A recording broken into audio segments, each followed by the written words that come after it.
Meus irmãos, quem tem a Bíblia, vamos abrir em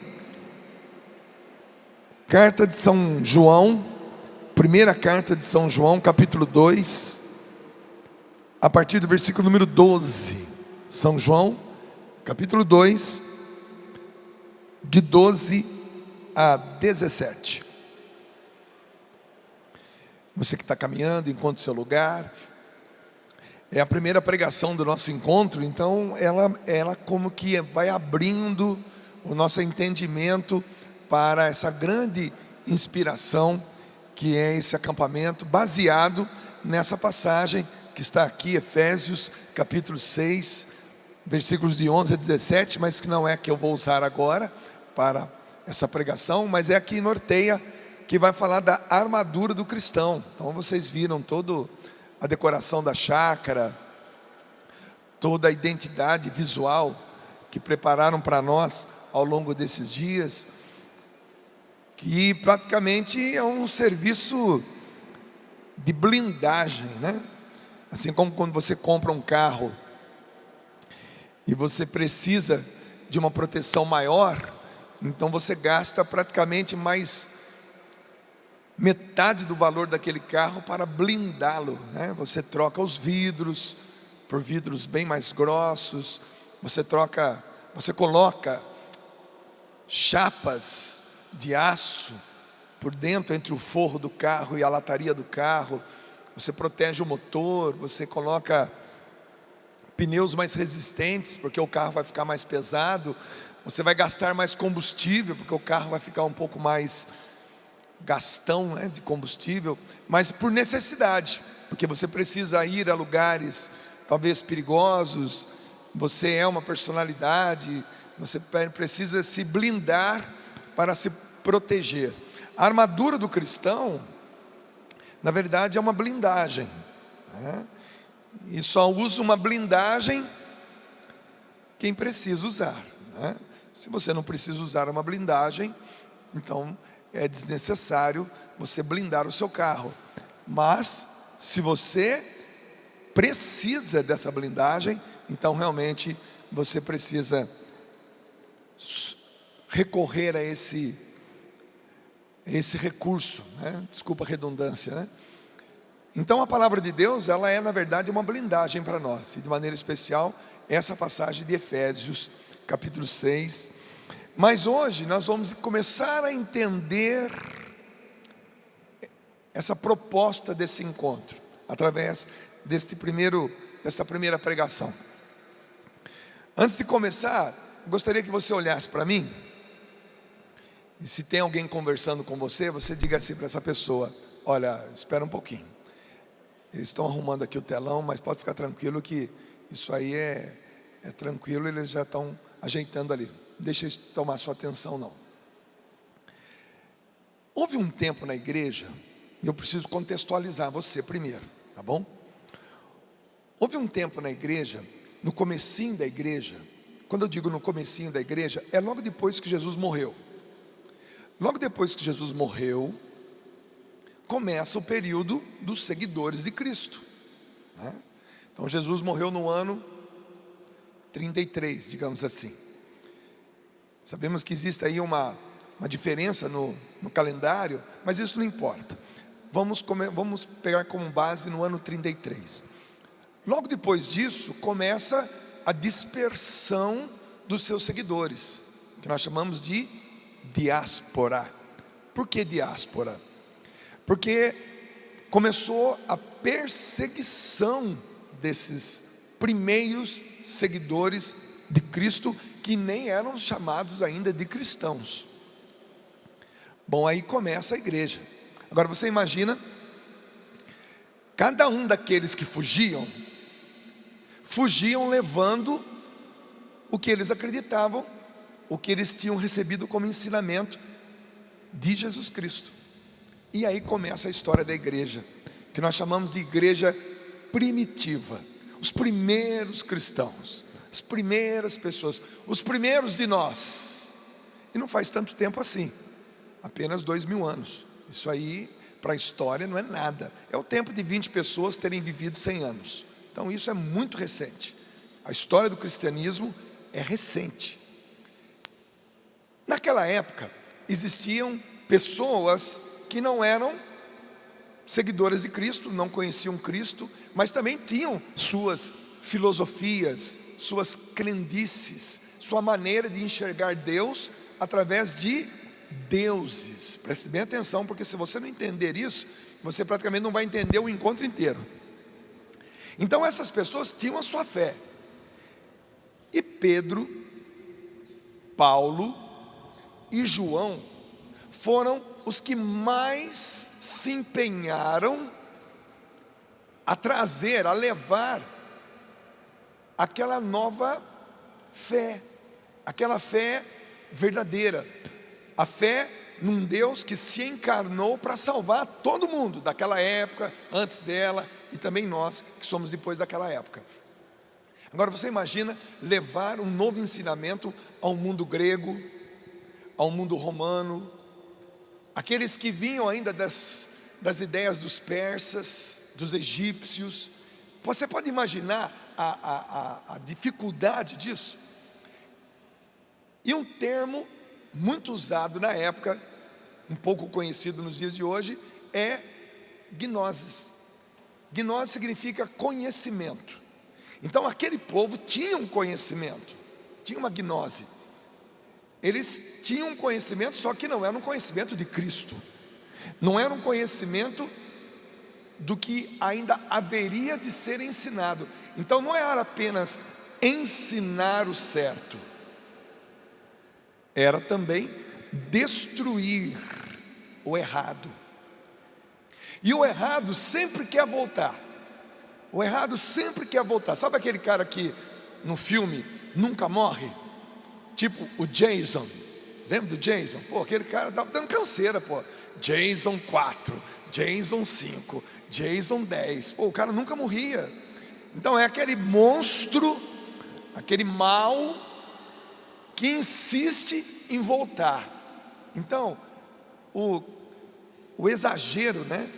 Essa gnose mais elevada ao exagero, que quer entender tudo sem a compreensão de Deus, sem o Espírito Santo, ela sempre quer voltar. Então sempre a humanidade, presta atenção, olha para mim por favor, olha para mim, você precisa entender isso, porque se você não entender isso, você não vai entender nada dos 3 dias que você vai ficar aqui. Sempre essa gnose errada, esse conhecimento exagerado, essa mística do ismo, né? Esse exagero em busca do conhecimento quer voltar e quer dar explicação àquilo que já foi superado. Então naquela época eles consideravam que o homem, eu, você, era uma aberração, e por isso eles não acreditavam que Jesus Cristo na cruz, ao morrer, tinha redimido esse corpo, porque para eles o homem, o corpo humano, quando eu digo homem, é o homem e a mulher, era um erro, e por isso ele tinha que reencarnar.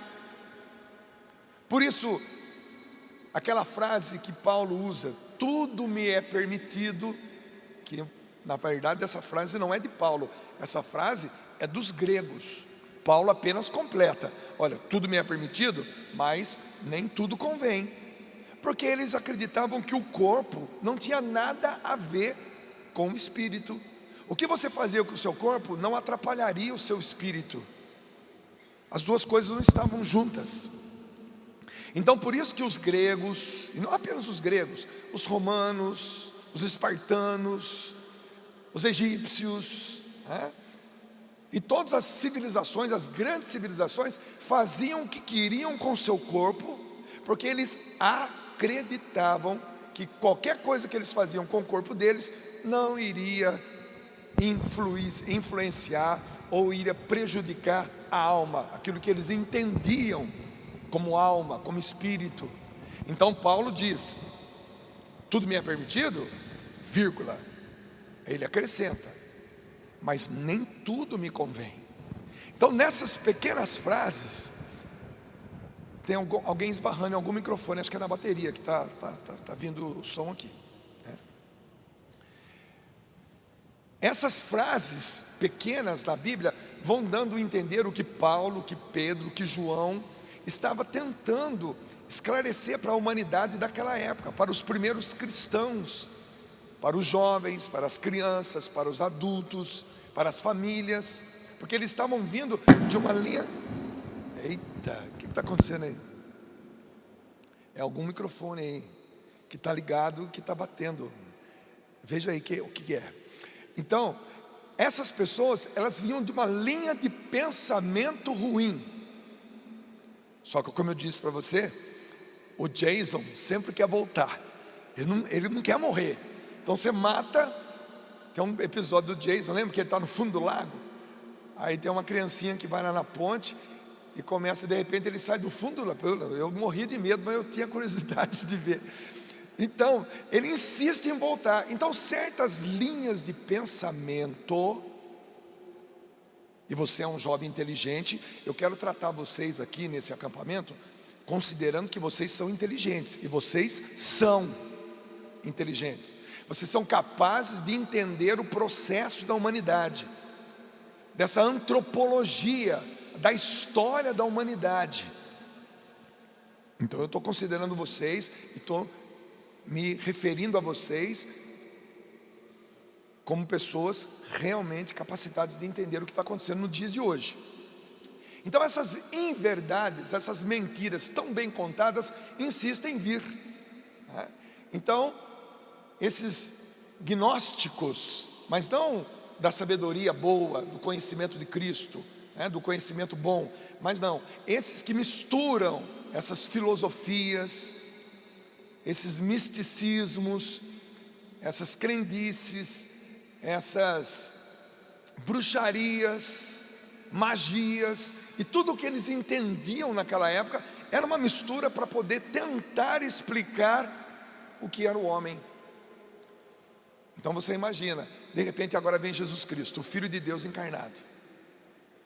O corpo de Jesus na cruz estava todo chagado, todo machucado, todo ensanguentado, porque todos os erros da humanidade vieram parar nele. E com isso ele redime, ele anula todos os erros até então. Mas os pensadores da época diziam também o seguinte: não, aquele corpo lá não era de verdade não, aquele era um corpo de mentira. Ele tinha um corpo que não era de verdade. Então essa é uma heresia da época. Então Paulo, Pedro, João combatiam isso aí, porque realmente Jesus se encarnou. Ele foi um verbo encarnado, ele se tornou um de nós, ele teve um corpo igual a gente. E ele pagando no corpo dele, uma vez pago, pago está pago. Sabe aquele pecado que eu cometo e que por causa do pecado eu sofro? Sabe aquela doença, como por exemplo o vírus do HIV, transmitido sexualmente? Eu não sei se você convive, conhece um amigo, um membro da família. Não sei se você já ajudou uma pessoa quase no final da vida. Eu não sei se você já viu uma pessoa quase morrendo, agora está com saúde, fazendo uso dos coquetéis. Chega até a aparecer no exame dela lá, indetectável. Eu não sei se você já conviveu, já participou diretamente do drama de uma pessoa infectada com o vírus HIV, de maneira voluntária ou involuntária, pegando esse vírus de uma maneira pecaminosa ou acidental. Eu não sei se você já participou disso. Eu já acompanhei pessoas, infelizmente vieram a óbito, outras estavam quase morrendo e recuperaram, outras que estão bem demais, praticando até esporte, mas controlando uma vida regrada. Eu não sei se você já participou, mas elas, na verdade, algumas delas estão pagando no próprio corpo aquilo que já foi pago na cruz. Está pagando de novo. Sabe quando você paga o boleto 2 vezes? Você esqueceu que pagou aquele boleto e vai lá e paga de novo? Se a empresa que você pagou for honesta, ela devolve o dinheiro para você. Se não, opa, pagou 2 vezes, tá bom. Então você está pagando de novo o que já foi pago. Mas isso é um pensamento de religiões de seitas anticristãs. Ou seja, que você tem que pagar de novo, e reencarnar, e vir de novo, até que purifique o seu corpo. Com isso, eles desconsideram o que Jesus fez por nós na cruz.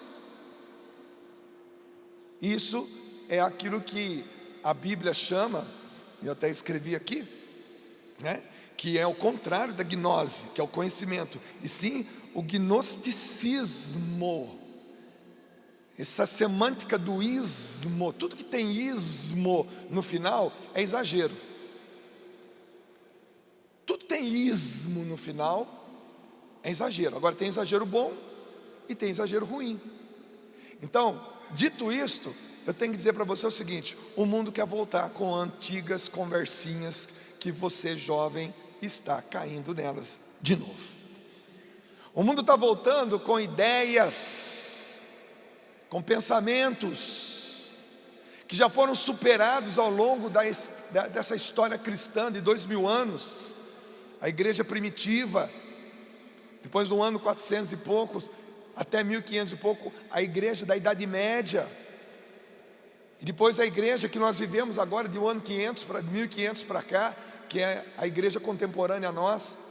Esses assuntos já foram debatidos, já foram vencidos, esse mal já foi morto, mas ele quer voltar para atingir novas gerações.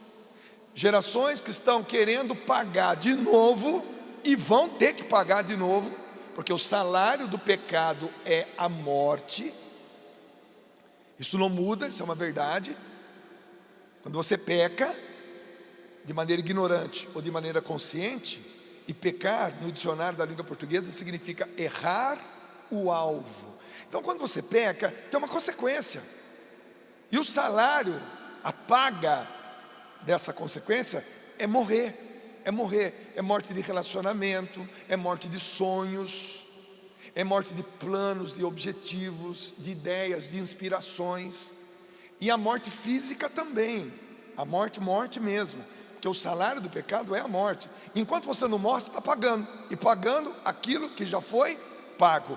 Então, essas inverdades, essas mentiras, esse gnosticismo, esse conhecimento de Deus sem querer ter o Espírito de Deus, esse conhecimento do ser humano sem estar na luz de Deus, vai gerando essas inverdades, essas mentirinhas. E você, jovem que está aqui, que eu considero você inteligente, cá entre nós, você deve ter feito faculdade, está prestando vestibular, você é um cara inteligente, conhecedor, domina o celular, pode conhecer tudo, mas cá entre nós, você está caindo numa balela, você está caindo numas mentirinhas, você está caindo numas conversinhas, nos mimimi, que eu vou dizer para você, você não pode cair nessa, porque essas inverdades, elas, de tempos em tempos, elas vêm e querem tirar você do caminho correto. O que eu estou dizendo para você, e que eu quero dizer, e vamos dizer para você ao longo desses dias, é que você tem onde buscar a verdade. O próprio Jesus já disse: eu sou o caminho, eu sou a verdade e eu sou a vida. Se você sair disso, você, o que é contrário de vida? Morte. O que é contrário de caminho? Atalho, sei lá, né? O que é contrário? Verdade, vida, caminho. O que é contrário de verdade? Mentira. Então, se você quiser viver a mentira, a morte e o atalho, não busque Jesus Cristo. Não busque. Se a sua opção ao longo dessa única vez de viver que você tem, não existe reencarnação, isso é mentira, isso é balela, isso é gnosticismo. Não existe. Existe encarnação, que é de Jesus Cristo aqui na terra, no ventre de Nossa Senhora, e que no corpo dele ele paga tudo que a gente está devendo. Por exemplo, no ano de 1983, eu entrei numa igreja drogado, estava chapado, e me lembro disso até hoje. Estava chapadão, estava pagando no meu corpo, pagando na minha família, pagando na minha vida, sacrificando meus sonhos, comprometendo todo o meu futuro, pagando o que já tinha sido pago. Mas graças a Deus eu entrei numa igreja e por um milagre eu fui batizado no Espírito Santo. Eu entrei naquela igreja drogado e saí daquela igreja batizado no Espírito Santo. Nunca mais usei droga na minha vida e passei a dedicar a minha vida a vocês, a juventude. Depois de um tempo, 7 anos, vim para a Canção Nova e aqui começou a minha vida missionária de fato.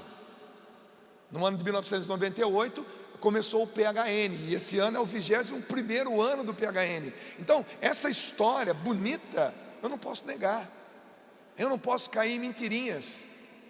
E todas as vezes que essas inverdades vêm, eu tenho que falar: peraí, eu estou no caminho.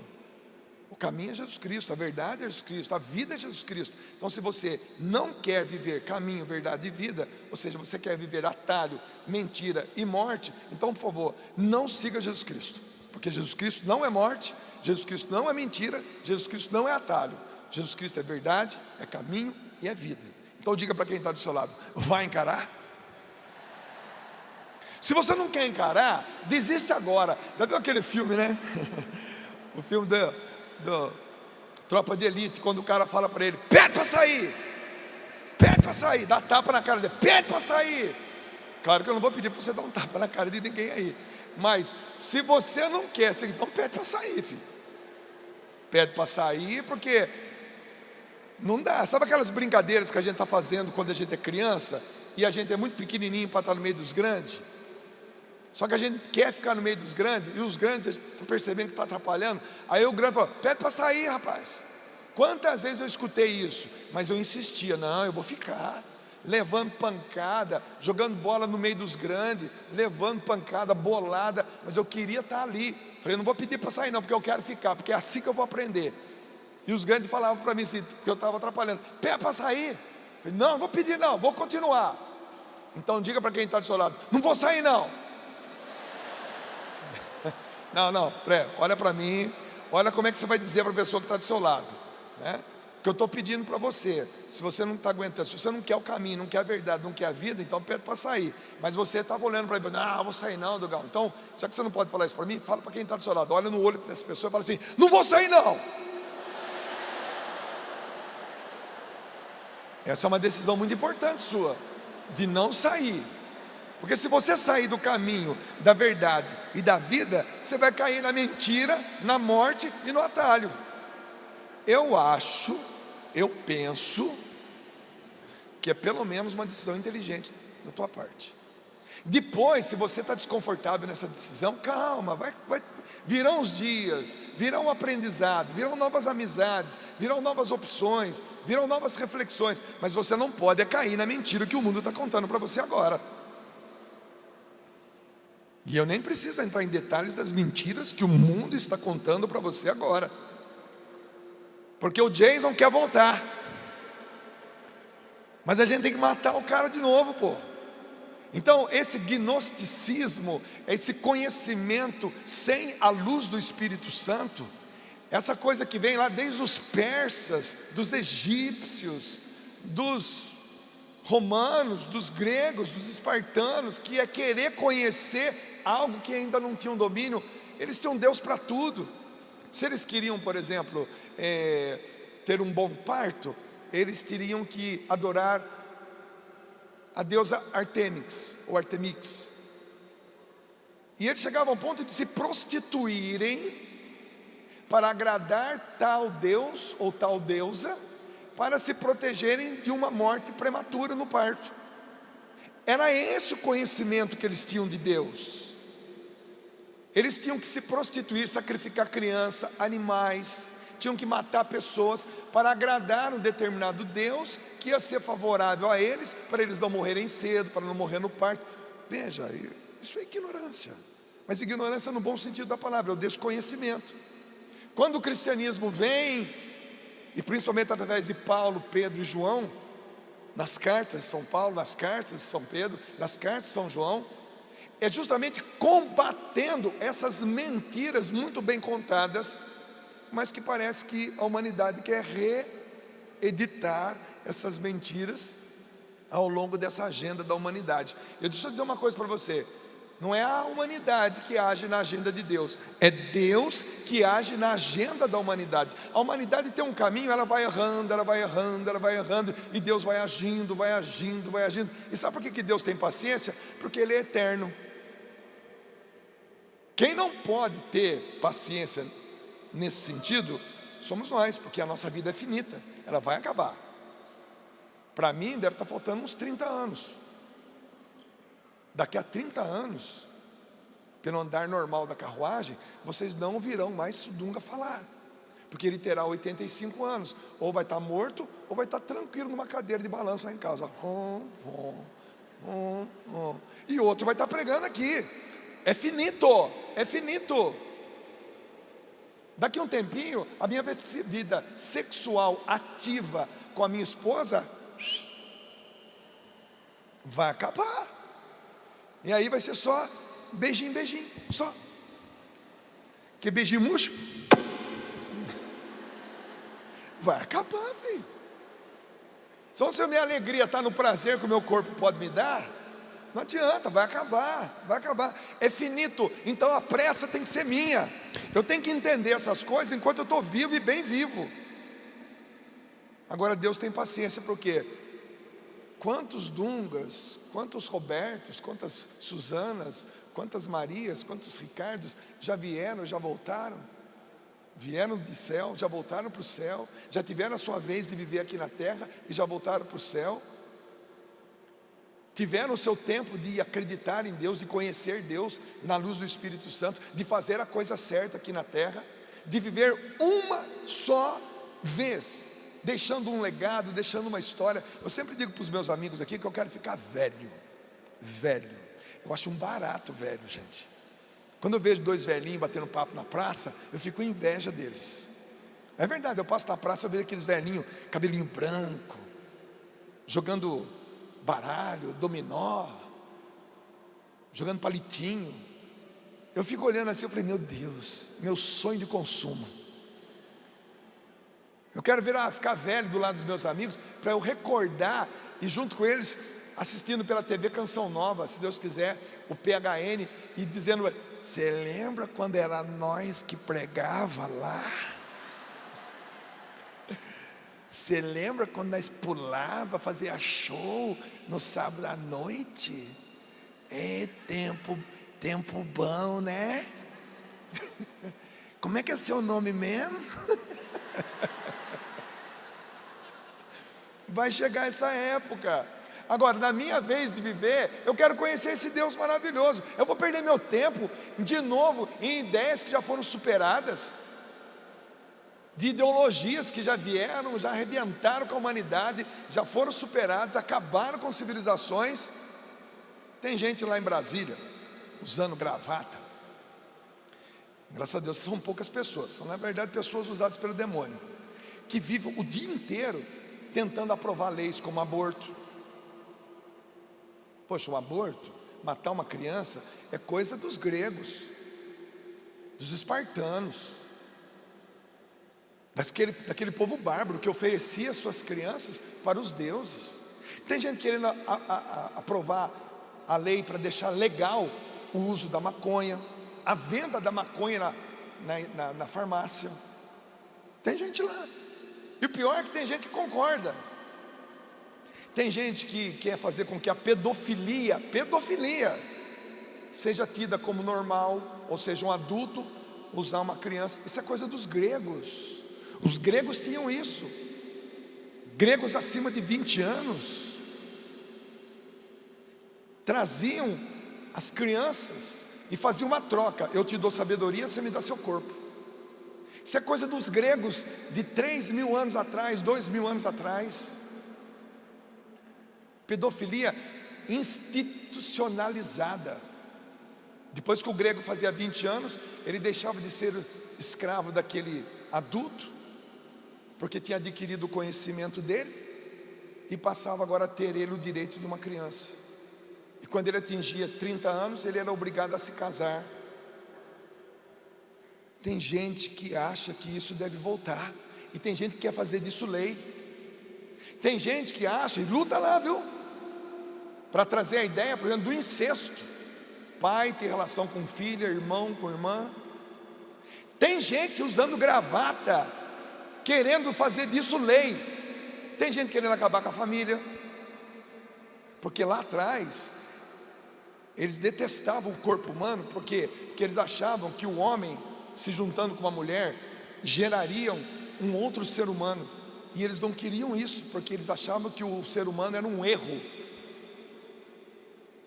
Só que isso é o gnosticismo, é tentar entender a cronologia, tentar entender a cosmologia, tentar entender essa história bonita do homem, essa antropologia, tentar entender Deus sem a luz do Espírito Santo. Verdades criadas por mentes humanas esdrúxulas, funestas, erradas, imbecis. Então, meus irmãos, Deus escreve para você. E agora que eu termino a minha introdução, eu começo a minha pregação. Por favor, vamos pegar a Bíblia.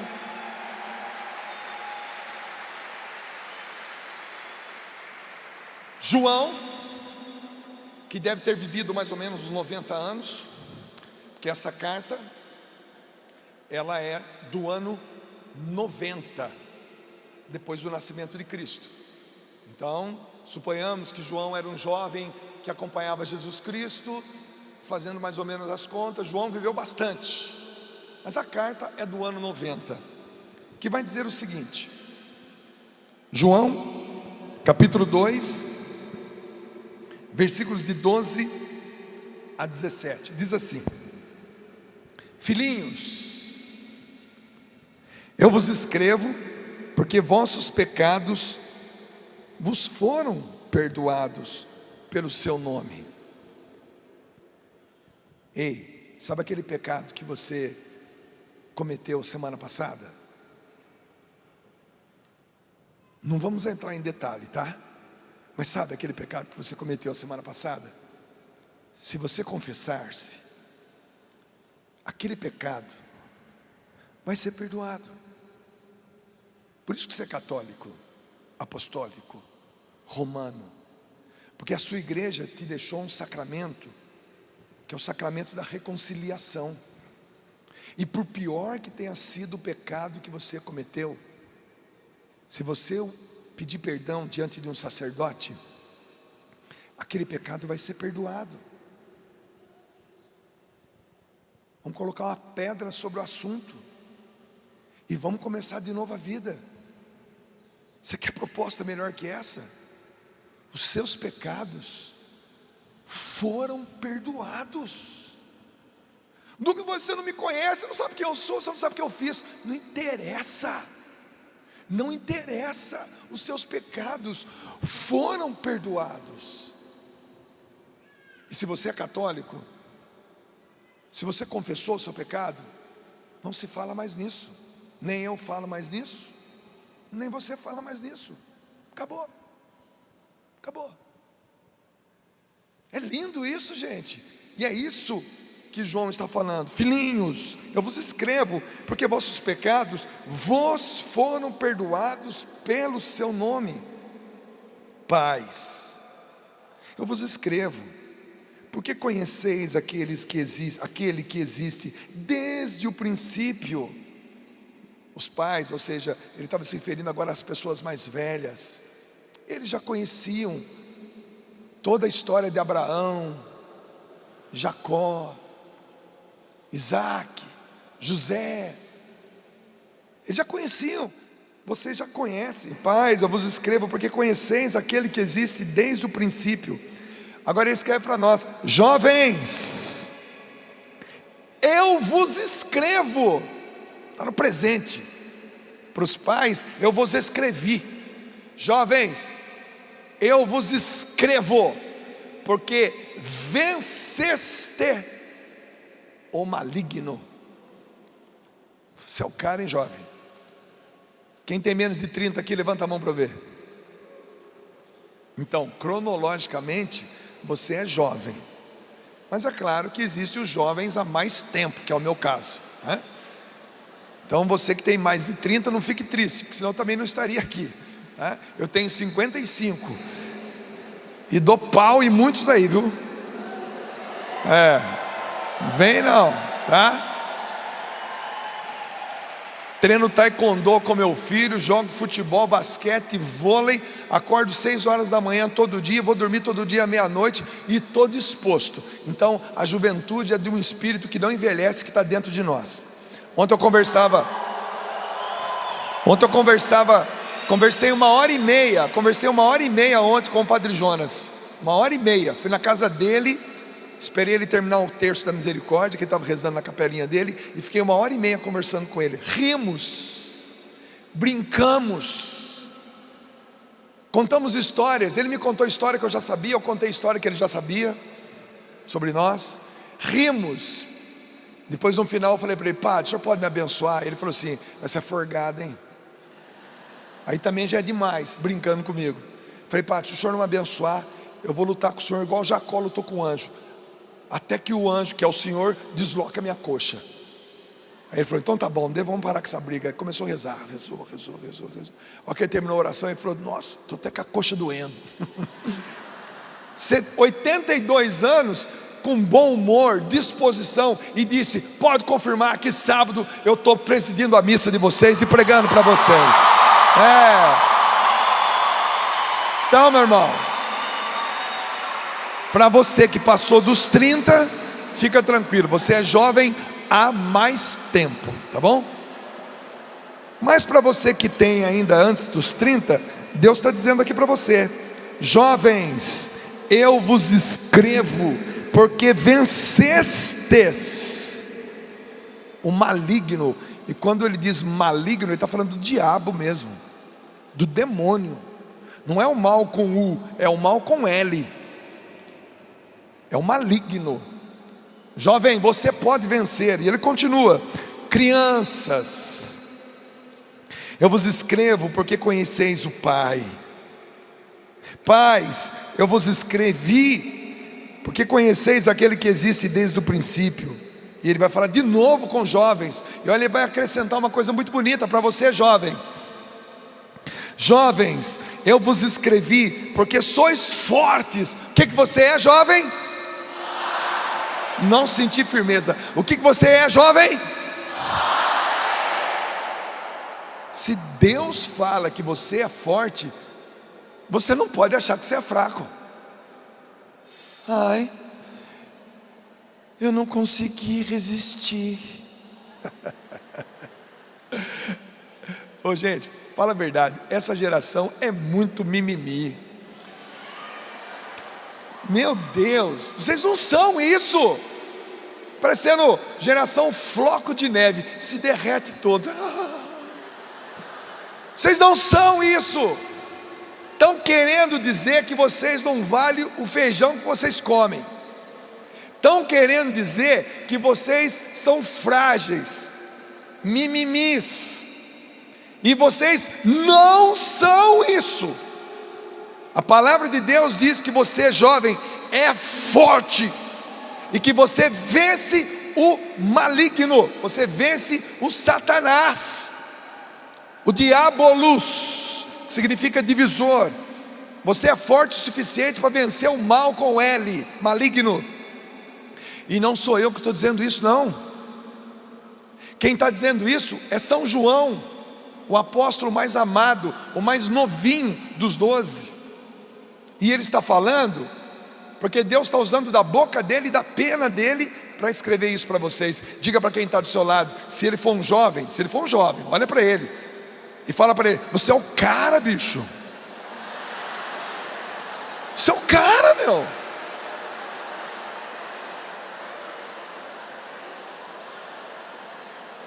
Ó, sinceridade, eu quando eu estudava, eu gostava muito de interpretação de texto. Eu era campeão nisso. Você não está falando com a mesma entonação que eu estou dizendo aqui. Você vai olhar para quem está do seu lado, e se você for um adulto como eu, e tiver do teu lado um jovem, bota a mão no ombro dele. Pode botar já a mão no ombro dele, pode botar, só bota a mão no ombro dele assim. Isso. Estou vendo 4 jovenzinhas aqui de braço cruzado. Bota a mão no ombro dela aí, bota a mão no ombro dela, isso. Isso, esquece o frio um pouquinho. Isso. Bota a mão no ombro dessa pessoa. E você, quando eu contar 3, que essa pessoa que está do seu lado está meio sonolenta, está meio letárgica, ela está meio inerte, está entendendo? Ela precisa acordar, entendeu? Então quando eu contar 3, você vai dar uma chacoalhada nessa pessoa. Não, mas quando eu contar 3, ainda não. E você vai dizer para essa pessoa, e as nossas câmeras vão mostrar isso para o Brasil todo. Você vai dizer para essa pessoa: você é o cara, rapaz. Tá bom? E se você não acredita que você é o cara, que você é a pessoa, que você é esse jovem forte, pelo amor de Deus, permita-se ser convencido por Deus, para você não cair nas balelas, nas mentiras, nas historinhas que estão falando sobre você. Por favor. Se Deus fala que você é forte, se Deus fala que você vence o mal, você vai ficar cedendo a qualquer coisa? Ficar doente é normal, ter trauma é normal, cair é normal, mas se acomodar em tudo isso não é normal, porque isso não é você. Então, por favor, no 3, você vai despertar essa pessoa que está do seu lado aí. Você vai despertar, tá bom? Essa menina de vermelho aí está com a mão no bolso, por quê? Põe a mão no ombro dela aí. Isso, aí, muito bem. No 3 você vai chacoalhar essa pessoa, vai dizer: você é o cara, tá legal? Isso vale para homem e para mulher também, porque nós somos a humanidade. 1, 2, prepara para ressuscitar, tá bom? 3, você é o cara. Aplauda essa pessoa agora, porque ele é o cara. Aplauda ele. Não sou eu que estou falando, é Deus que está falando para você. Poxa, faz barulho para esse Deus maravilhoso. Eu estou aqui, Jesus, estou aqui. Você é o cara. Jovens, eu vos escrevi porque sois fortes e a palavra de Deus permanece em vós e vencestes o maligno. E agora preste bem atenção. Olha para mim de novo. Só tem mais 15 minutos. Preste bem atenção. Olhou para mim? Olha agora o conselho que João vai dar para você. Levanta a tua cabeça e olha para mim. Isso. Olha o que João, o discípulo mais amado, o mais jovem, que agora quando ele escreve isso não está tão jovem assim. Volto a dizer, isso aqui é datado mais ou menos no ano 90 do primeiro século. Então João, ele está quase que no final da vida, mas ele ainda se lembra quando ele era jovem. Assim como eu com 55 anos me lembro quando eu tinha 18. E eu me lembro as asceses, as disciplinas que eu coloquei no meu corpo para poder seguir Jesus Cristo. Eu não era viciado em droga, mas eu era usuário de droga. Eu não era viciado em sexo, mas eu era frequentador de prostíbulo. Eu tive que ficar 2 anos sem namorar para aprender a respeitar a mulher. E quando eu voltei a namorar, eu namorei a pessoa que eu sou casado há 32 anos. Então, preste bem atenção. Eu não sou jovem mais, cronologicamente falando, mas eu me lembro de quando eu era jovem. E é por isso que eu estou à frente de vocês. Eu não fujo dessa responsabilidade. É por isso que eu lidero vocês. E eu não fujo dessa responsabilidade. Eu não fujo dessa responsabilidade. E tento ter a minha vida coerente para que vocês continuem a confiar na Canção Nova, no PHN e, por que não dizer, também na minha pessoa. Olha o que João falou para vocês: não ameis o mundo, nem as coisas do mundo. Se alguém ama o mundo, não está nele o amor do Pai.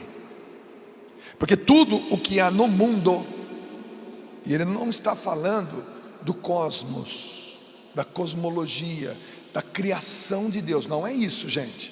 Ele está falando daquilo que é mundano, as ideias, o pecado, o crime, a violência, a indústria das armas. Se você fechar as indústrias das armas, por exemplo, dos Estados Unidos, você quebra os Estados Unidos. Portanto, sempre tem que ter uma guerra no mundo para poder fabricar arma, munição. E quando acaba aquela guerra, o excedente daquelas armas vai para o crime organizado. Esses dias prenderam 2.500 armas de alto calibre. Você imagina 2.500 soldados fortemente armados. Isso é um exército, é um batalhão. Então essa indústria do mal, essa indústria da arma, essa indústria do tráfico, é isso que é mundo que está dizendo aqui. Não ameis esse mundo. Não ameis a fábrica de pecado que existe no mundo. O pecado gera dinheiro. Eu sou casado há 32 anos e deixa eu ver, eu nunca usei um preservativo para ter relação sexual com a minha esposa. Por quê? – 99% das pessoas que usam preservativo é para pecar. Então é uma indústria. Isso é mundo. As pessoas que querem legalizar a maconha para você comprar maconha numa farmácia, é para ganhar dinheiro em cima de você, que vai estar caído numa sarjeta, viciado na droga, enquanto algumas pessoas estão ganhando muito dinheiro em cima de você. O baseadinho que você compra, que você que ainda usa droga, está sustentando mansões, aviões, férias paradisíacas. Enquanto você se estraga num cigarrinho de maconha, pessoas se deliciam nos paraísos fiscais deste mundo. É indústria de pecado. E essa mentirinha que você, jovem, não pode continuar caindo nela. Não pode. Portanto, não ameis o mundo, nem as coisas do mundo. Se alguém ama o mundo, não está nele o amor do Pai. Porque tudo o que há no mundo, a concupiscência da carne, a concupiscência dos olhos, e a e a soberba da vida, não procede do Pai, mas do mundo. O mundo passa com as suas concupiscências, mas, diga comigo, mas, de novo, quem cumpre a vontade de Deus permanece eternamente. E Ele está falando de você, jovem, que vai vencer o maligno e vai permanecer eternamente se você romper, não com o mundo cosmos, com a natureza linda, com a água, com os pássaros, não, com aquilo que é mundano. E você veio aqui para a Canção Nova, passar esse final de semana com a gente, para que você tome uma decisão. Primeiro, que você se reconheça: eu sou forte e eu venço o mal. Segundo, tudo aquilo que me compactua com o mundano, tudo aquilo que hoje me liga ao mundo como cordão umbilical, ou como se eu fosse um gêmeo siamês com o mundo, eu preciso tomar uma decisão. Cisão é corte. Eu preciso dar um corte. Eu preciso sair daqui da Canção Nova liberto, livre. Eu preciso sair desses 3, 4 dias que eu vou passar aqui, quinta, sexta, sábado, domingo. Eu preciso chegar no domingo livre, liberado, liberto, feliz, sorridente. Aquela síndrome do pânico que você tinha, deixa ela aqui. Essa depressão que você está entrando, jovem, criança, adolescente, entrando em depressão, deixa ela aqui. Esse erro de interpretação da sua personalidade, deixa aqui. Essa mentira que contaram para você, o que andam contando para você, deixa aqui. Na segunda-feira pela manhã, os anjos do Senhor estarão varrendo esse centro de evangelização, e deixando isso aí no lugar certo. Fazer uma fogueira santa aqui, meu filho. Vai queimar tudo, você vai voltar para casa sem nada. Sem nada. Liberto. Livre para amar teu pai, livre para amar tua mãe, livre para fazer a sua faculdade, livre para seguir o seu caminho. Não tenha medo de ser santo.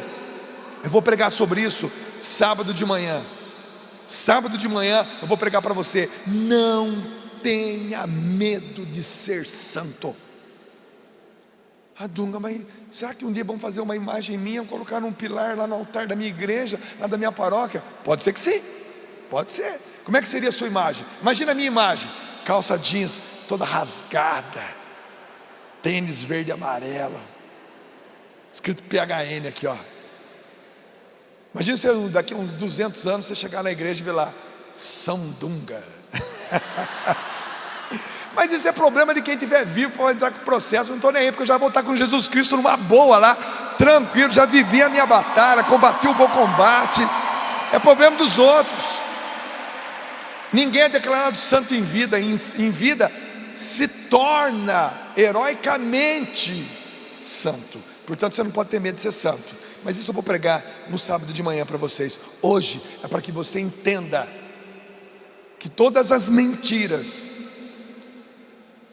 todo o gnosticismo que circunda você, querendo trazer da igreja primitiva, naquele tempo, daquelas heresias, trazendo para você como se fosse verdade, e você caindo que nem um patinho, está na hora de você sair dessa, meu irmão.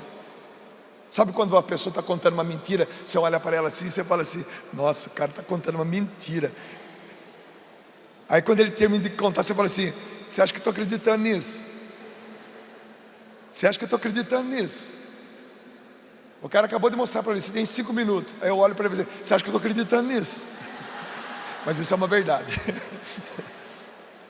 Quando alguém for contar uma mentira para você, sobre você inclusive, tenha a força e o bom humor de olhar para essa pessoa que está dizendo uma mentira sobre você, e você olha para você: você acha que eu estou acreditando nisso? Você acha que o que você está falando sobre mim é verdade? Será que essas cartilhinhas que estão distribuindo na escola, que quiseram fazer como ensinamento nas escolas, os pais dizendo para esses professores safados, salafrários, sem vergonha, esses formadores de opinião, que não tem nada a ver, que quer incutir na cabeça das nossas crianças inverdades. O pai e a mãe tem que falar para aquelas pessoas: você acha que eu estou acreditando nisso? Aquela criança pequenininha: ô tio, você acha que eu acredito nisso? As mentiras que estão contando sobre você são heresias do começo da igreja, de um mundo viking na época dos bárbaros, de um mundo helenista na época dos gregos, de um mundo espartano, dos romanos, dos egípcios. Pessoas de uma época que não existia ainda o cristianismo, que não tinham conhecimento de Deus. Jesus veio, Jesus se encarnou, a verdade entrou, o caminho entrou, a vida entrou na humanidade. Não acredite mais em mentiras que contaram sobre você. Eu vou dizer uma mentira sobre você, você vai olhar para mim e falar assim, você vai olhar, todo mundo vai dizer: ah, Dunga, você acha que eu estou acreditando nisso? Como é que é a frase? Tá, então eu vou contar uma mentira para vocês, sobre vocês, e vocês vão olhar para mim e vão dizer: ah, você acha que eu acredito nisso? Tá bom? Jovem, você é fraco. Jovem, você não vale nada. Jovem, você é uma geração mimimi. Jovem, você é uma geração floco de neve. Essa tem que ser a sua reação. Reaja, diga para o mundo: ah, você acha que eu estou gritando nisso? Reaja, jovem, não tenha medo de ser santo. Se desmembre, se desligue. Decisão, dê corte a essas mentiras que estão contando sobre você. Você é forte e a palavra de Deus permanece em vós, e você venceu o maligno.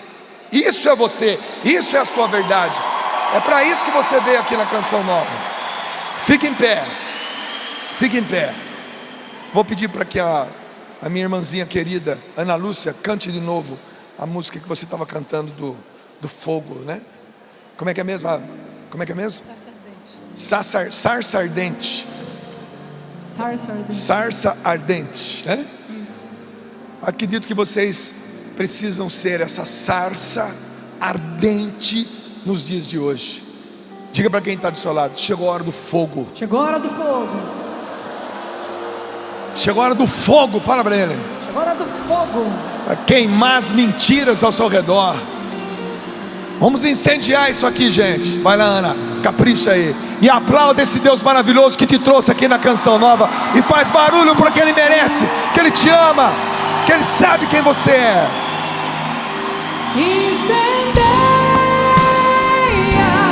Incendeia, Espírito de Deus, jamais se apagará. Canta forte, meu irmão. Incendeia,